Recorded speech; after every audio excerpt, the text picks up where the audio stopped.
On my 18th birthday, my doctor asked me, "Are you active in bed yet?" Other than with my hairbrush, no. She wrote something on her clipboard and stood up quickly.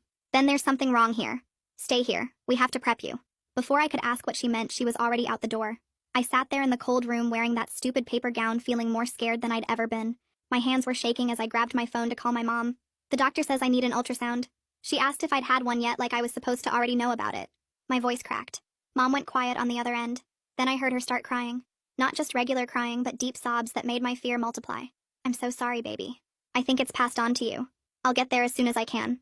She hung up before explaining. Passed on to me. What did that mean? What was wrong with me that everyone seemed to know about except me? I stared at the medical posters on the wall, trying to calm down. The one about hand washing. The one about blood pressure. Normal medical things that had nothing to do with 18-year-olds needing emergency ultrasounds. The door opened and a woman in scrubs walked in. She wasn't Dr. Michaels. This woman was older, with gray hair pulled back tight. She carried a clipboard and some towels. "I need you to strip your clothes so we can disinfect you." Her voice was all business. I did what she said because I was too scared to argue. The paper gown came off and I lay on the table feeling exposed and vulnerable. She put on gloves and started examining me. Not like a normal exam. She pressed on my stomach, sides, and lower lips like she was looking for something specific. "Does your family have any diseases?" She kept pressing and prodding. "No, not that I know of." She stopped and looked me in the eyes. "They're lying to you. I don't mean to scare you, but there's something wrong inside you." Inside me. The words echoed in my head. I wanted to run out of there, but I was naked on a table. Two more people wheeled in an ultrasound machine.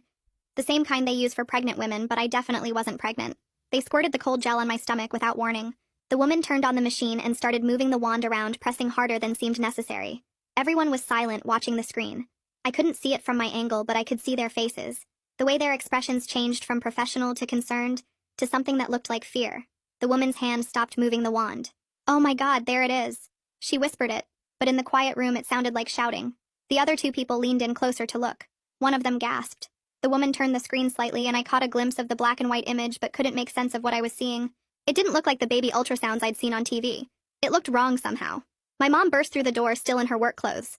She must have sped the whole way here. Her face was red and puffy from crying. She looked at the screen and her knees buckled. One of the nurses caught her arm and helped her to a chair. "How long has it been there?" I kept begging to know. "What is it? What the hell's inside me?" The gray-haired woman kept the ultrasound wand pressed hard against my stomach and nobody would answer me. My mother gripped the chair arms so tight her knuckles turned white while she stared at that screen. The silence in the room felt heavy and wrong and my chest got tight like I couldn't breathe right. I watched the woman's face as she moved the wand slightly, and her eyes stayed locked on whatever she was seeing. The two assistants stood frozen beside her, just staring at that monitor. My stomach muscles cramped from tensing up and the gel felt cold and sticky on my skin. The door flew open and Dr. Michaels rushed in carrying a thick folder and went straight